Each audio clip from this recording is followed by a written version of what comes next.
So let's begin our webinar here. And what I want to say here is, in this keys to great customer service, it's these 3 C's, right? But we are talking about customer service, but we're also talking about the idea of service in general, the service that we do in our job. So whether you're a leader, whether you're a manager, whether you're a team member, an entrepreneur, the expression we're all selling for sure, but actually we're all in the service industry, no matter what it is that we're due, because our job is to listen, to engage, to offer help, to offer support. And as we look in this webinar, customer service expectations are ever changing with everything that's gone on. Customers are better informed. Customers expect quick answers. They want first call. They want online resolution. They don't want to have to repeat themselves. They want a consistent experience, and they want even better interactions. And they don't want to hear the words, "I'm sorry." They want their emotions to be understood and validated before being offered quick fixes. So customer service done well means understanding how to manage the emotions in the interactions, making the customer feel welcomed, and understanding the customer's journey. So these are the things that we are going to be looking at in today's webinar. So what makes great customer service? And like I said, we'll have some questions for you about that. We're going to start by, looking at that customer's journey. What's going on before you even meet that customer? What's going on in their world? What brings them to you today? And then we'll look at those 3 C's about how to create that consistency, how to communicate with confidence, how to communicate with compassion. And probably one of the most important things is that lasting impression, that follow through, what happens at the end, so that there is a positive feeling as we leave it. Now, we're all familiar with Walt Disney as being one of the top customer service examples. I like this quote from Walt Disney. Let's start at the very beginning. Whatever you do, do it well. And I think if we take anything from this quote, even if you just remember that, that's the most important thing about offering service. Whatever you do it well. And then do it so well that when people see you do it, they still want to come back and see you do it again. And they'll want to bring others and show them how well you do what you do. And if you think about Walt Disney, if you've ever been, it is a great experience all the way through. And most importantly, maybe you haven't gone back in a while and you go back 15 years later. Well, when you go back 15 years later, you probably won't be complaining about the service. It's that consistency. Things have remained the same. You'll never hear a customer say, "Oh, it's not the same as it was 15 years ago." So there's a great example of how they've created that consistency. So here we go. We got a little survey for you to put into the chat. And so I'll give you some choices here. What makes great customer service? Is it A, empathy, B, a proactive approach, C, listening, D, knowledge, or E, all of the above? So put in the chat, what is it? Let's see. So Robert says all of the above. Lola, all of the above. Carrie, all of the above. John, all of the above. Anything we're missing here from this great customer service, as you were thinking about your great customer service story, any word that we're missing here? We got empathy, we got proactive approach, listening, knowledge, for sure. Anything else we're missing? And not a test. I'm just curious, because everybody seems to be Yanka for sure. Robert says being polite and authentic. That's a great, Robert. Absolutely. I like that. Anything else that we're missing here? Not a test. Timely. Lola, thank you. That is a good one. Yeah. Yeah, I think those are really good ones. And let's look at that. Let me share with you my customer service experience. My great customer service experience. And as you look at this picture, already you're probably already cringing. Your shoulders have probably already, risen, and your face is probably tightened. It's such a scary looking picture when you look at these dental tools. And this is my customer service story. It's a bit of a different example, because let me share with you. There's 2 things that I'm afraid of. 1, sharks. 2, the dentist. So I have been going to the same dentist for the past 20 years, and there's a reason for that. And it's not the dentist. It's actually the dental hygienist. The dental hygienist, and this dentist, I should let you know, is not even close to me. It's a good 30 to 45 minutes, whether I'm taking public transportation or I'm driving, it's easily 30 to 45 minutes to get there, no matter how you do. So I got a dentist right across the street. I could go there. But this dental hygienist from the beginning has given me great customer service. Listening. She's done a great job of listening. She's also understood. I felt completely understood, and I didn't feel embarrassed about my fears of the dentist as being an adult, that I'm still afraid of the dentist. So she understood it, and she was empathetic without being sympathetic, without being, oh no, but empathetic, which totally understand. I get it. I understand that. And also does a great job of remembering things about me. So every time I go back, we can continue the conversation. So there's that consistency that happens. Her service hasn't changed throughout the process, because what she's doing, she's in the middle of doing something that's highly emotional for me. That's, can be physically a very challenging situation where you're poking and prodding in someone's mouth, a very uncomfortable situation where you're hovering over someone. So think about all that in the context of also, and she's got a job to do within a certain time frame. She's got 45 minutes to do that job of that cleaning. So there's a lot going on for her, but she still makes it a point to be consistent in asking great questions, and also, most importantly, reading my body language. So when my hands are clenching the side arms, she said, "Is everything okay?" So she's reading my body language. So I don't feel like I have to always tell her what's going on. She's watching and observing what's going on. So all those things are really important in the customer service. So here I've got a question for you, and if you want to put this in the chat, and I'll tell you what the question is. Here's the thing about customer service. 80% of companies, this was a survey done, 80% of companies surveyed said they believe that they deliver superior customer service. And then, of course, they went and asked those customers who were going to those businesses and said, "Hey, customers, what do you think? Does this company deliver superior customer service?" So put in the chat, what do you think is the percentage of people that said, those same companies that said they believe they deliver superior customer service? What's the percentage of people you think that said, absolutely agree, that company delivers superior customer service? Is it 100% of the people surveyed, 80%, 75, 50, 10, 90%, 35%? So Robert says 90, Emma says 60, Terry 60, Todd 45, Arzuminian 50, Amanda 40. Okay, all good guesses. So this is going to be maybe a little bit shocking when you see the number. It's actually 8%. Wah, wah, wah. It's 8% of the people said, yeah, this company delivers superior customer service. So we may believe our own, mantra or banner that we're delivering superior customer service, but the truth is customers have very high expectations of what superior customer service is.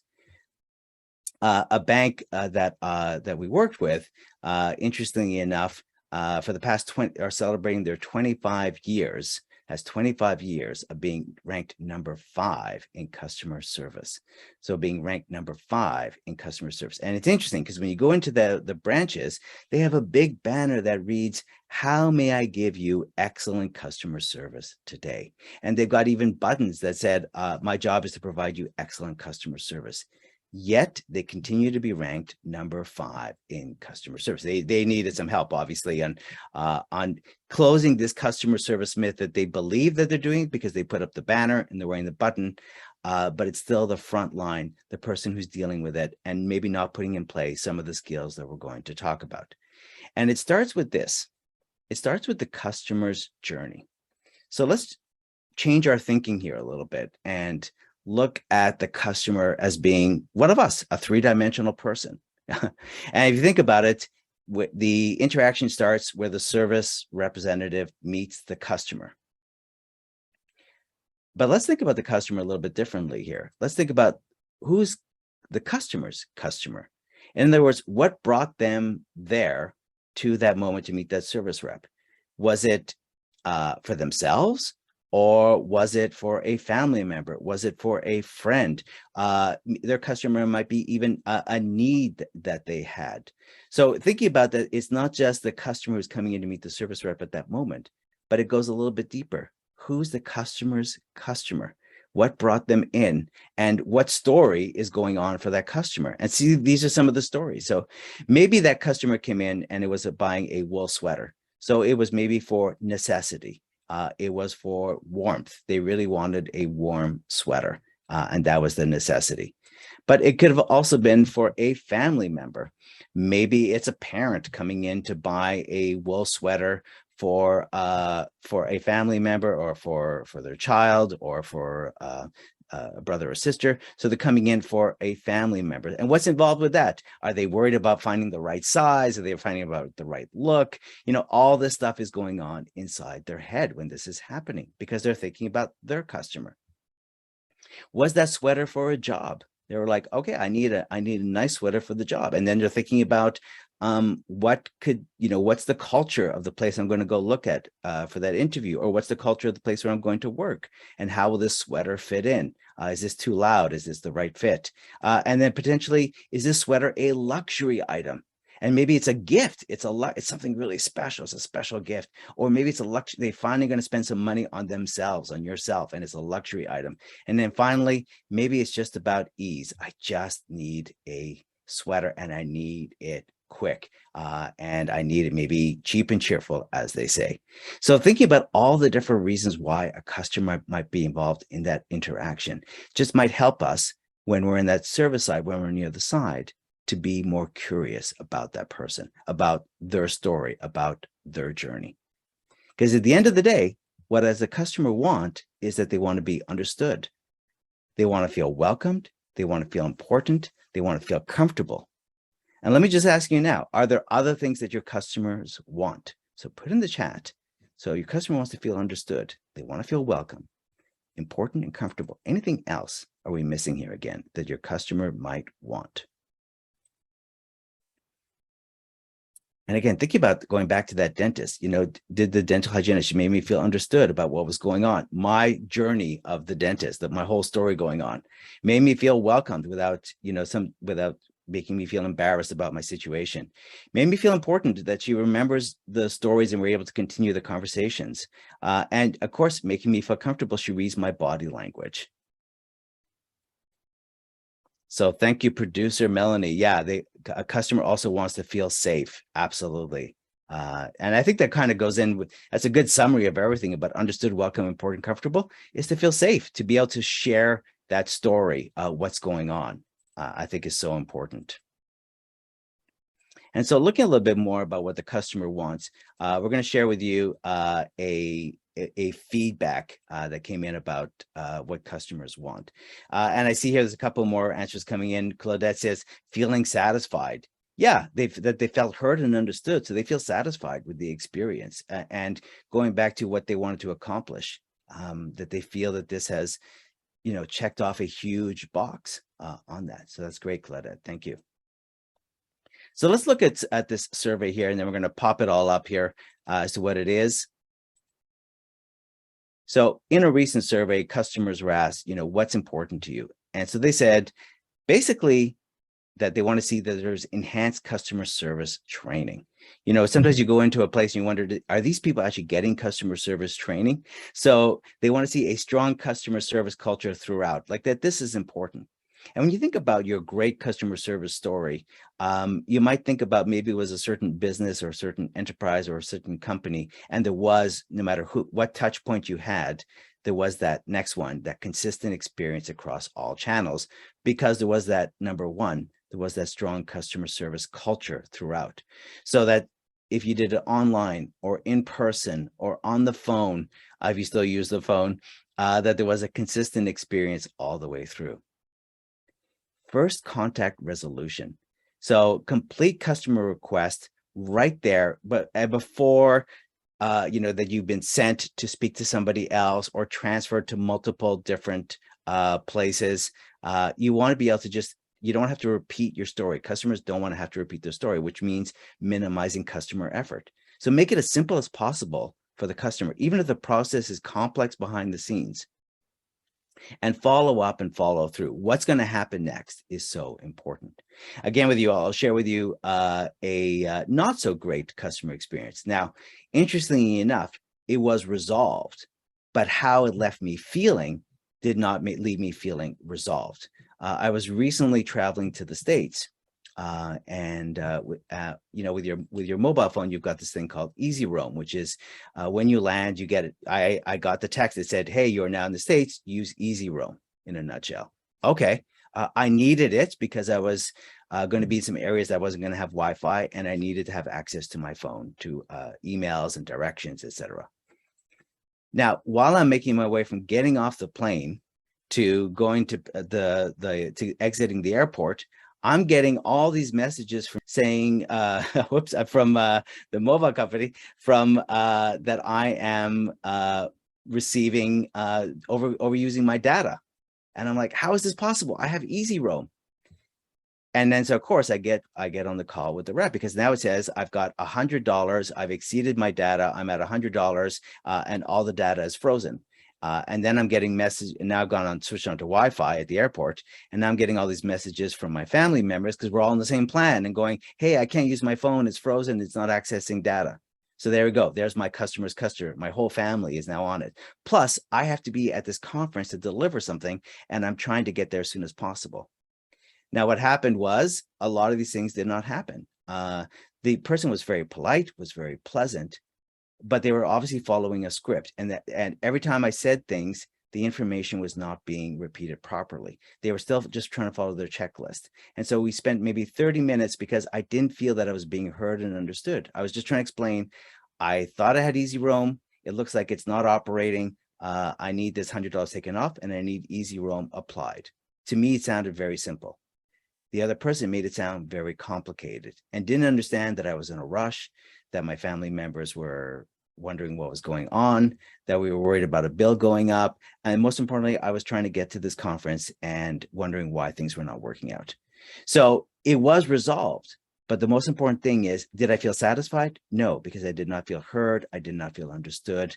I felt they were just trying to resolve a task, and they made it sound like they were doing me a favor at the end and say, "Well, this one time only, we'll take it off." And it was like, but you sent me a text saying I had Easy Roam. So very confused. So there's a miscommunication there. So what we need to do is we need to do this. There needs to be a consistent experience. So here's our next question here.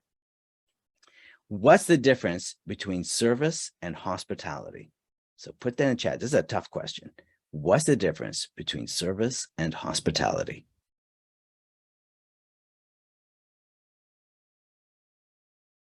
What is service? What is hospitality?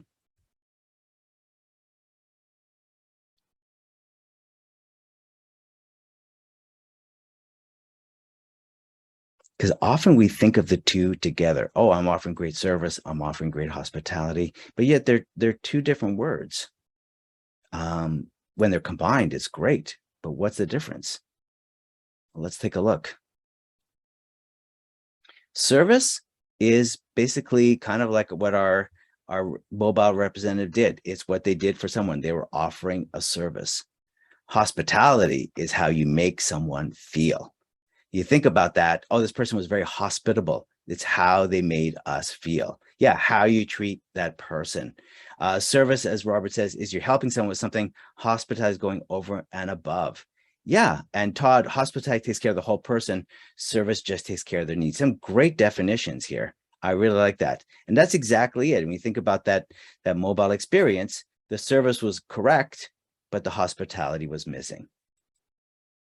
So it starts with that welcoming experience. It sets the tone from the beginning if we want to create consistency. So we want to always have that strong start. How we start, that first impression sets the tone. And how that mobile representative started, I could already hear that they were being very task focused, and I wasn't actually being heard as what was going on emotionally. So were they in the right mindset? We don't know. But here's what we need to do is we need to be ready. We need to shake off what was going on prior to the interaction, and we need to be able to breathe, to be in the right mindset. So being ready means whoosh, brand new client. shake off what was going on prior to this interaction. So maybe, and you can just imagine if you're in a call center, it's call after call after call. And you have to be able to just, even like one breath, to breathe in for 3 seconds and exhale for 5 in between the calls, which takes one ring, just to be able to shake off what was going on. So it's a new experience for that customer, and you're not bringing that energy of what happened previously with that new customer. And you want to have the mindset of also being inviting, which means you can't do this on the phone, but you can in person, making eye contact, smile, even if you are on the phone, and offer the help. Don't wait to be addressed. Now, a lot of people are very well trained in that offer to help, but it also goes in the tone of voice when they say that. It as opposed to being, sort of a checklist when it sounds like it. And that smile is what's going to help that offer to help, which sounds really, really genuine. And again, a quick airline story again. During the winter, I had to get back to Canada again. I was in the States, and looked like there was all kinds of storms everywhere. My flight was going to have to be, I was changing planes somewhere along the way, and there were storms everywhere. And I went up to the counter representative and said, I have to get home tonight because I've got to be home for tomorrow morning. And right off the bat, person made eye contact with me, smiled, stepped away from the screen, came over and said, let's see what we can do.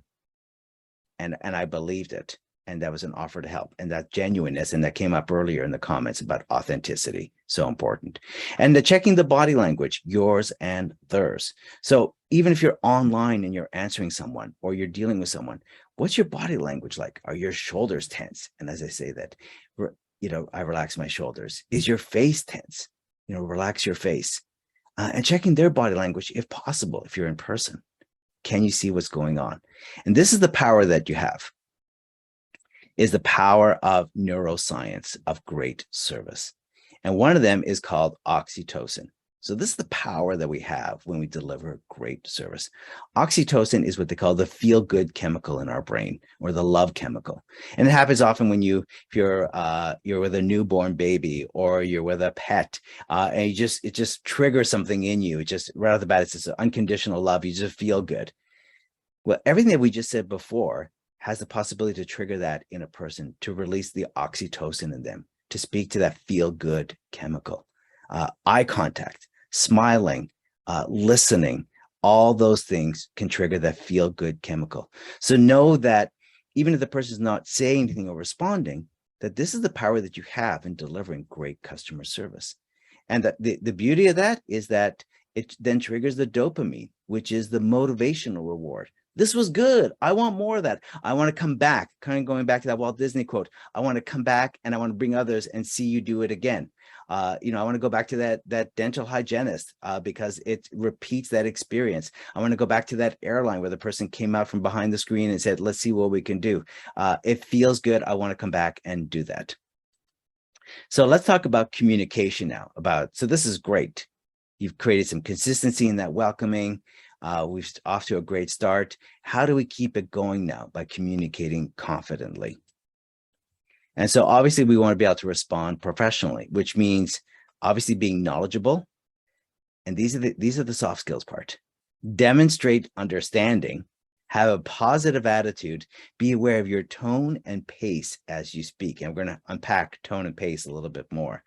But that positive attitude, even if you're having a tough day, it's going to be even tougher if you don't shake it off that you're having that tough day, because that carries forward.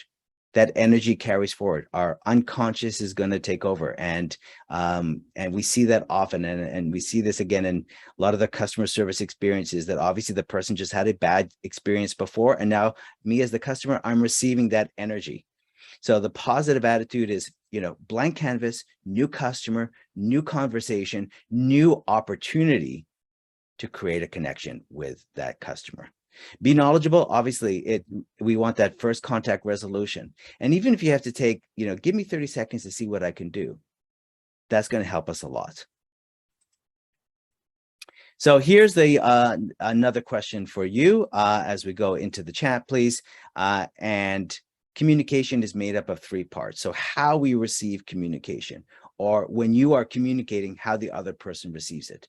Are they receiving in the spoken word, tone of voice, body language? I'm going to ask you to put into the chat the percentages. So thinking of 100%, and you could just write spoken, you could just write STB. So S, what is the percentage of that? T, what is the percentage of that? B, what is the percentage of that? So in other words, is when we are receiving communication, is spoken word like 33%, tone of voice 33%, body language 34%, or a spoken word, 80%, and tone of voice is only worth 10%, body language is only worth 10%. So put into the chat what you think the percentages are here of communication being made up of three parts, how we receive communication. Spoken word, tone of voice, body language. So some answers starting to come in. So Lola, tone of voice 60, spoken word 20, body language 20, spoken word 40, Amanda. Robert, spoken word 50, tone 40, body language 10. Some good answers here. Spoken word 40, tone 50, body language 10. And Terry, 10% for body, 50% for tone, and 40 for spoken. And this is what's really interesting is I would have gone with those numbers, a lot of those numbers too, giving more emphasis on spoken word. But what's interesting here, and Emma, you're giving 30% for spoken word, is that our words are only, and Denham, you were very close, our words are only worth about 7% in how we receive communication. The body language, again, and you're thinking, well, what about online? There's no body language. Well, there's still that tone of voice that comes through, the 38% tone of voice. Now, this is more for in person, is what I should have also said. But this still carries through when we're on the phone, because we can still feel someone's body language on the phone. Because we could hear it in the tone of voice if they're not breathing properly, and you can hear a smile in the tone. Absolutely, Claudette. And even in the virtual environment here, you're all reading my facial expressions to see if if you really believe what I'm saying. Because if I delivered it like this and said body language is very important and as is tone of voice, you wouldn't believe me. You'd be reading my body language, you'd be reading my tone of voice first, and then you do the word. So again, back to neuroscience, we use emotions first and then logic to substantiate that.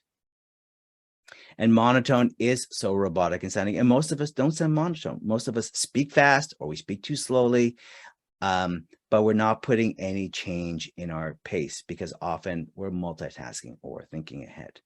So let's do this. I'm going to show you a way here called social styles to look on how we could do that, or style of thought. But let me ask you this: how do you build rapport with someone? And just in general, you could think it from a customer experience standpoint if you want. But how does one build rapport? If you want to put that in the chat. Yeah, simple hello, how are you? A greeting. Standard of service. Yeah, that there's that high level of standard of service. Oh, this makes a person feel good. And Robert, hello, how are you is such a good one, because so many surveys come back with, what's in that customer service, and it says there was no hello, there was no smile. A person walked through the entire business and was not welcomed or greeted by anybody, or even on the telephone. A simple hello and genuine how are you goes a long way. Yeah, proper greeting makes a difference. And Amanda, eye contact, greeting, listening without interrupting. Oh, I love that, Amanda. Absolutely. So let me give you, and this is where I'll ask you if you have a piece of paper to do this, because it's a little exercise we're going to do. And this is what we call style of thought. So style of thought is another way that you can build rapport with people very easily. And so it starts with this. And if you see, there's an arrow going from left to right on the screen here. So make a line across your piece of paper going from left to right. And on that line, write rate of speech on that line. And at the far right of rate of speech, write fast or quick, fast or quick. And then the far left, you could write slow or deliberate, slow or deliberate.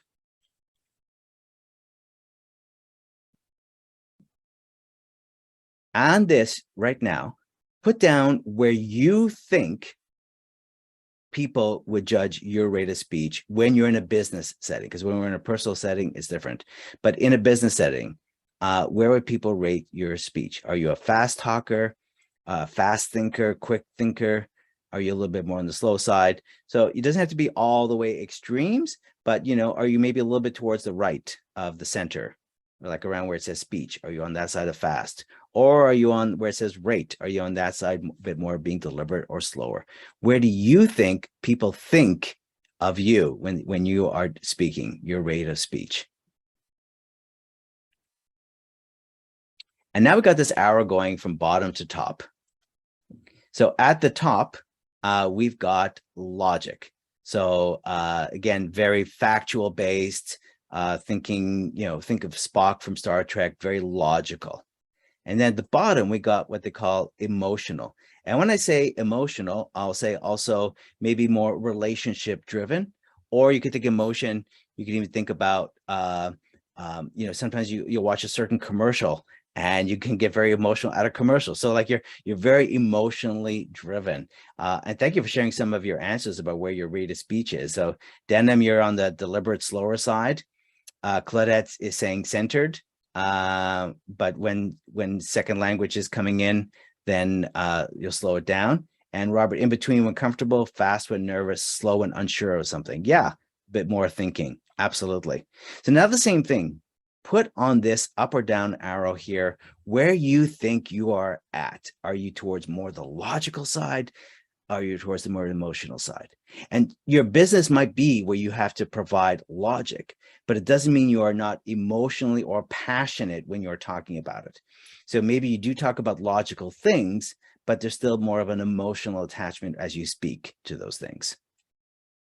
So put an arrow of where you think people think when you're speaking. Are you purely delivering facts with no emotion, or are you delivering a lot of emotion with no facts, or you're delivering facts with some emotion? So go ahead and put that on. And what I want to say is you can see here, there is 4 boxes. And I just want to say, in no way that is anybody one box. We're all a little bit different. As some of the answers that are coming in here, like Lola, as you say, your facts with emotion. I like that. And then Claudette, logical but empathetic for urgencies when I can help. So that's great. And then Robert, logic, I work on the standard things, emotional when trying to help figure out something or have something to express, or generally with body language. And that's it. We do switch. And then Denim, logic with emotion. We do vary. So as we look at when I'm going to put sort of these 4 boxes, I don't want you to think, oh, I'm in a box, but we're a little bit predominant in one area. And so here's some of the areas. So if you are you speak in a very factual way and you speak on the fast side, then you're probably what they call a driver, which is you tend to, your habit is you tend to go, okay, 9 o'clock, this is what's going to happen. 9:05, we're doing this. 9:10, we're doing this. 9:15, we're doing this. I'm speaking pretty fast. I'm giving you some logic and giving you some facts. Let's go, let's go, let's go. That would be the driver type of person. Now, if you are a speak on the fast side and a bit more emotional, you're a bit more expressive.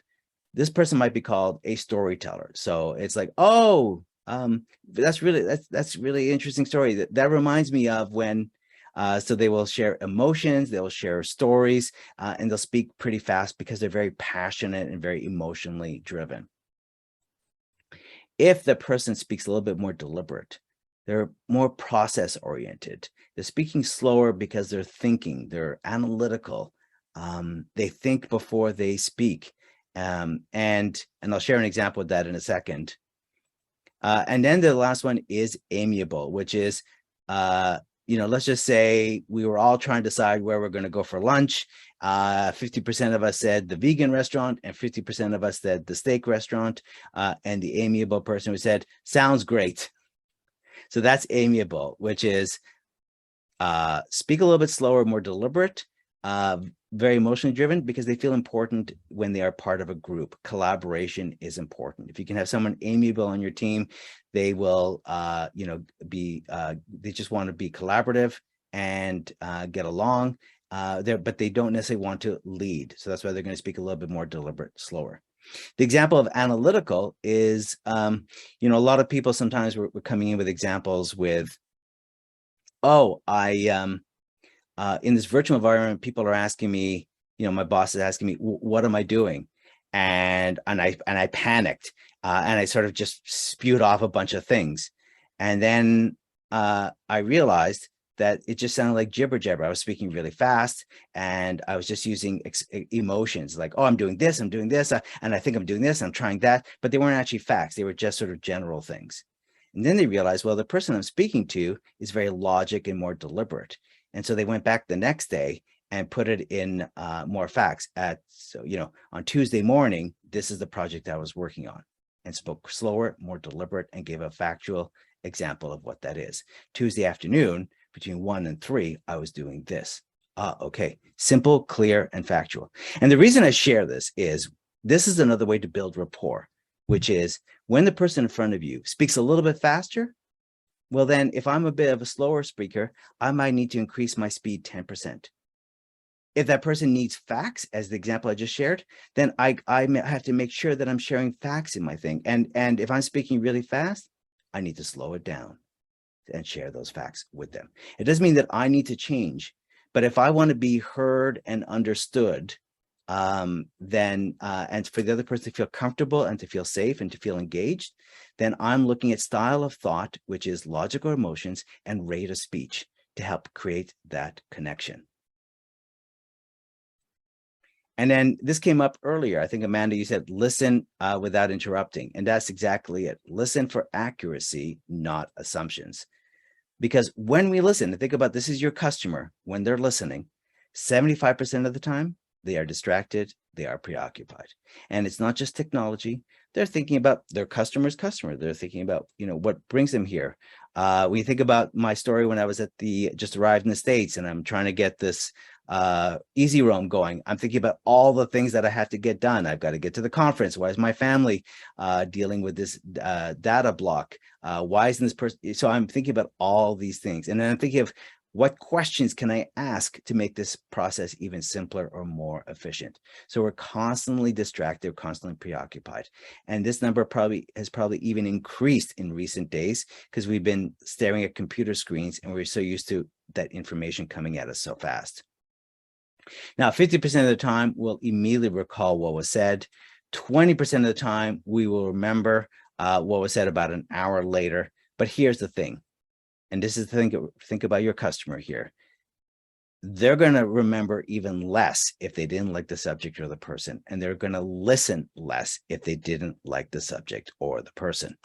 So the key here is we want to think about this. I'm going to share with you a couple of questions here, and I want you to put into the box whether this is a fact or story. So when we're listening for accuracy, not assumptions, we sometimes let opinions carry forward and we treat them as a fact. But when we speak or communicate or listen for facts, it can't be disrupted. That is a fact. So for example, I had a fact. I had a text that said, I have easy roam. That was a fact. But when that becomes disputed, then it becomes opinions. So is this a fact? Sandra was rude to the client. Is that a fact or is that an opinion?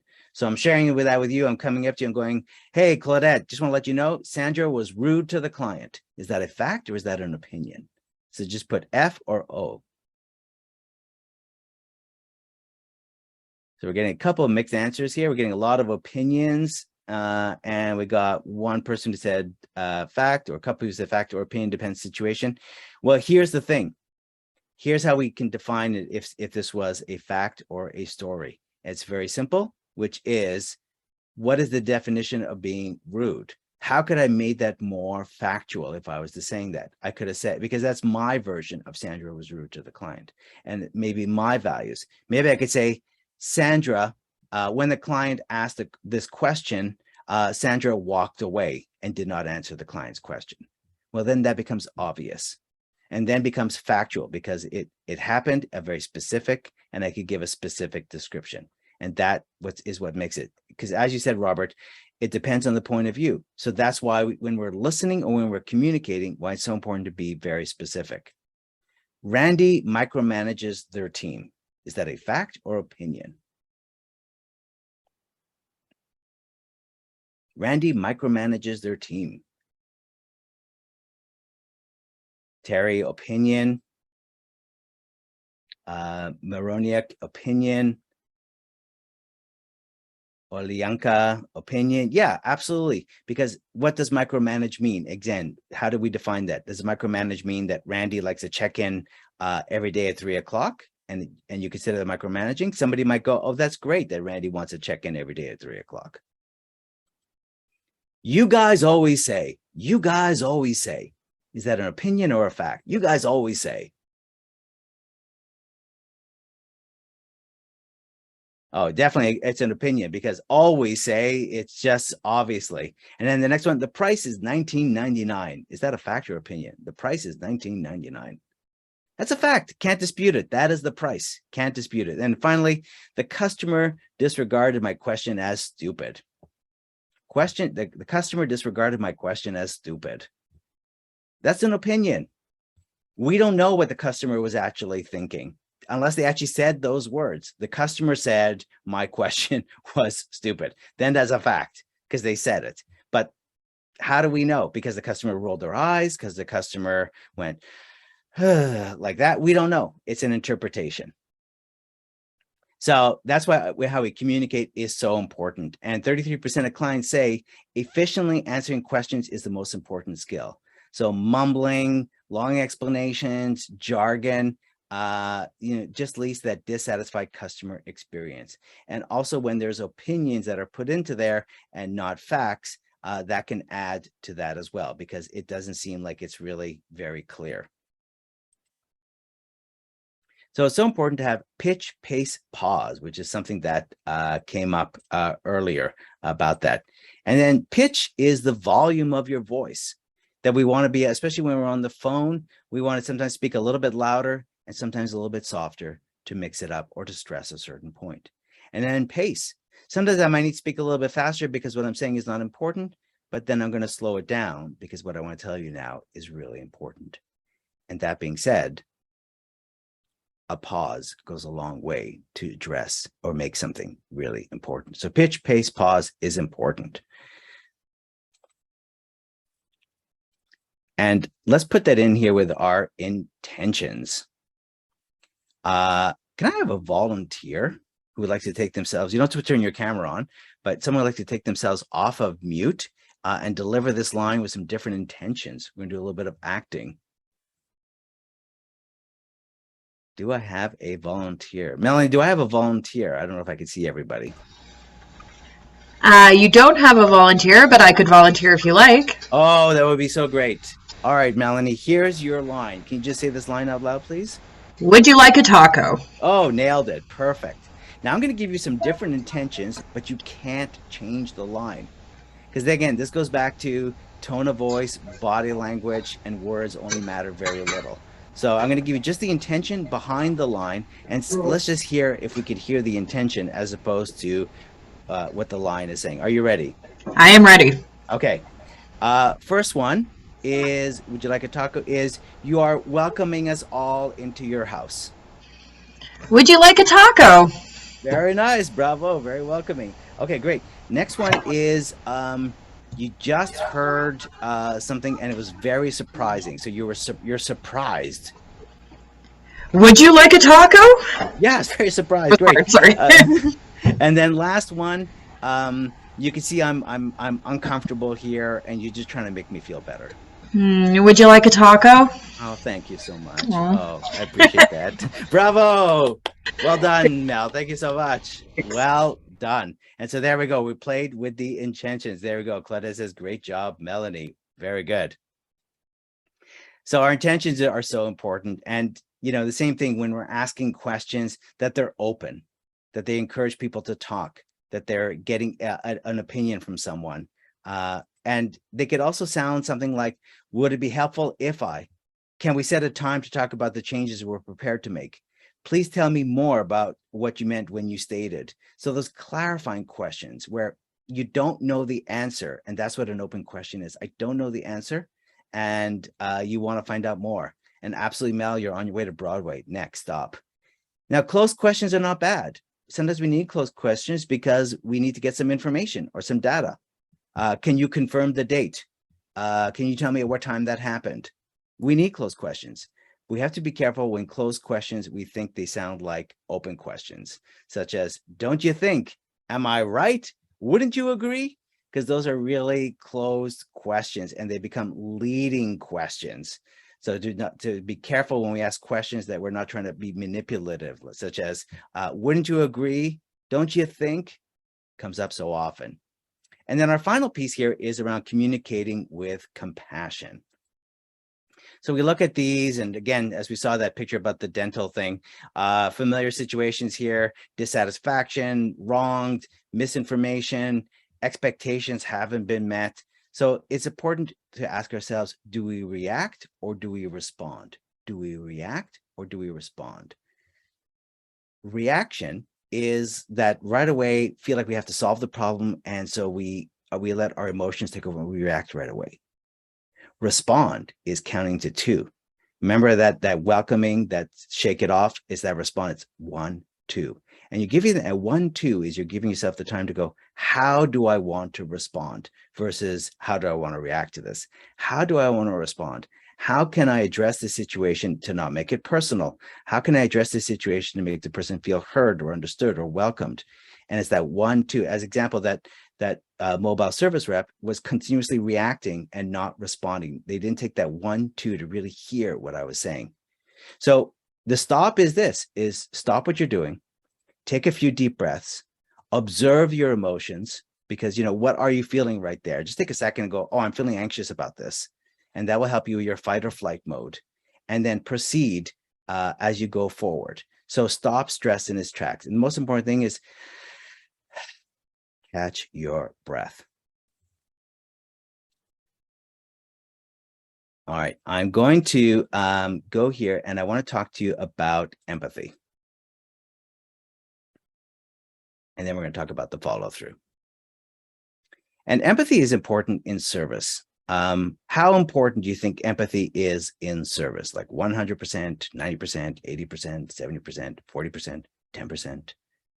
Put a percentage in, you think. How important is empathy in service? Oh, some great answers here. Yeah, really good job. Yeah, Lewis 75. I think Lewis, Olianka, you are right on. Because that's exactly it. What is the percentage of a customer buying experience based on how they feel they're treated? Is 70%. So Olianka, congratulations. You're the big winner. We got very close ones with Amanda 75 and Lewis is 75 as well. Claudette, Robert, and I would agree, you're saying 80, 90, 95% for sure. This is pretty much a subjective poll. But I agree, because it's not really about whether the problem was solved, because if there was a refund or how much time was spent, it's not entirely that. It's even mostly about those issues. It's really about how the person feels that they're being treated through that experience. Would I have been more patient if I felt that the person was understanding my situation that was going on when I was at the airport, as an example? Absolutely. And does that make it easier for the customer service rep? Even more so. And all it takes is to be able to do these 3 things, which is cognitive empathy, emotional empathy, or compassionate empathy. So there's 3 different ways that someone could be empathetic. Cognitive means I can't relate to anything that you're saying. I can't even share this, but I could recognize that it's important to you. And so that might sound something like, it sounds like this situation is really stressful, that you've just arrived at the airport and you're seeing this charge coming up on your phone. Cognitive empathy. Can't relate, but just recognizing that it's important to me. Emotional empathy would be sharing that emotion.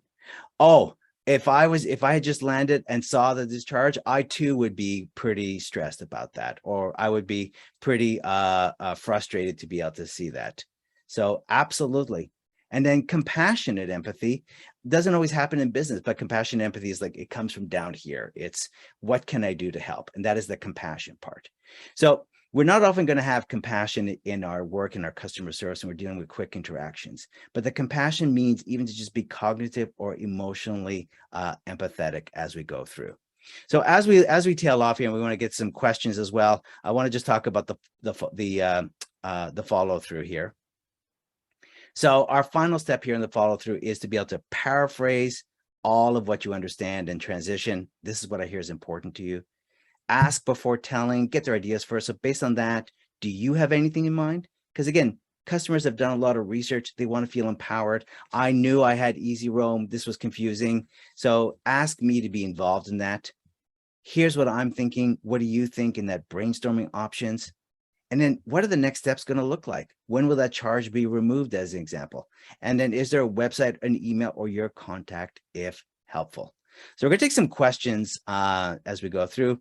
And as you're thinking of your questions, I just also want to share. First off, thank you so much, everybody, for being here. If you want to continue your path to great service and further your customer service skills, this July we have a public class. It's called Bravo, Customer Service Done Well. We go much more into detail, get you a chance to really practice all these skills. And that's happening on July 26th, 9 to 4. You can also ask about our customized or group training for that. We've also got our upcoming classes on software, everything from Excel, from Power Query to Power Pivot, Team Essentials, such a good course, and becoming a pro with Power BI. A lot of these are taught by our excellent instructor, Christine Irons. On the other side, we got our professional skills training. You know, maybe you got a good idea of customer service, but you want to look now at difficult conversations. Come join us on July 18th. We're also doing business writing that works. And if you do any facilitation or presentation skills, then you want to look at that lights, camera, action in the virtual environment or those communication skills as we go forward. If you enjoyed this webinar and want to join us for other webinars, we go back and forth between software and soft skills. So in July, it's web accessibility. In August, we're doing emotional intelligence. September 20th, make your charts a work of art. And then October, we've got give feedback like a leader, not a critic. So I will be taking your questions, but I also want to draw your attention to where do you go to if you want to sign up for these classes. You go to our website at greatcanadiantraining.ca. You hit courses. For example, if you're interested in the professional skills and communication, for example, the customer service, as an example. There we go. Bravo, customer service done well. Building and leading great teams and change management, conflict be gone, some of the courses we're talking about, and you got the more info and to register. So let's go back and take your questions.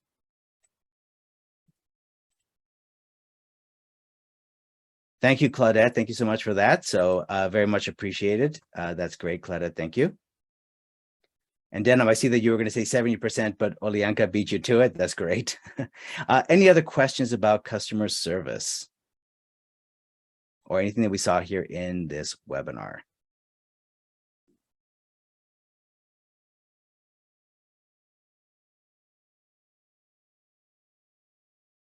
All right. Well, it looks like we don't have any questions. Mel, do you have any? Did you see any other questions that I'm missing here? No, not that I saw. Okay, great. Thank you.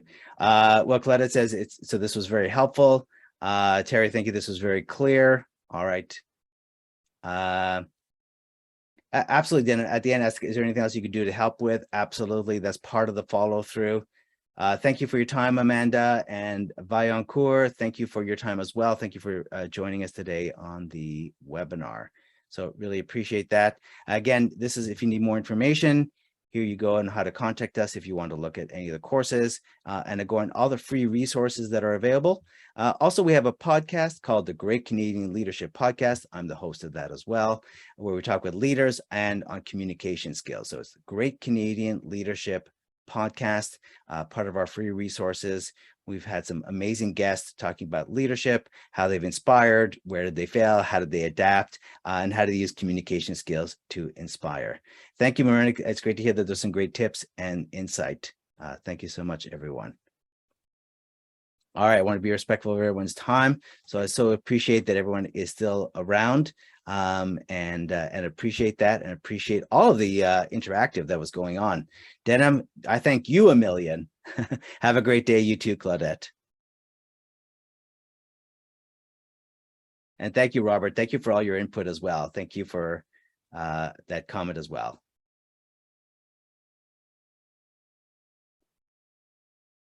And Vayancourt, you have a wonderful afternoon to everyone. Absolutely. Thank you, John.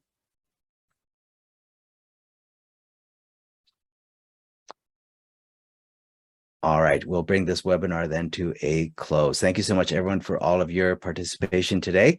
And again, just let you know that this webinar will be available on YouTube, and everyone will also receive a handout as well.